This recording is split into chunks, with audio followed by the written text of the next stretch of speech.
ఆహ్, షర్మిలకి చంద్రబాబుని విమర్శించాలనున్నా కుదరదు. ఎందుకంటే ప్రస్తుతం వాళ్ళ అండదండలతోనే ఆవిడ జీవనం.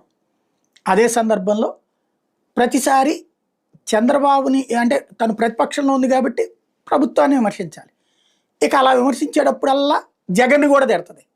అదే హైలైట్ చేస్తే తెలుగుదేశం అనుకూల పత్రిక.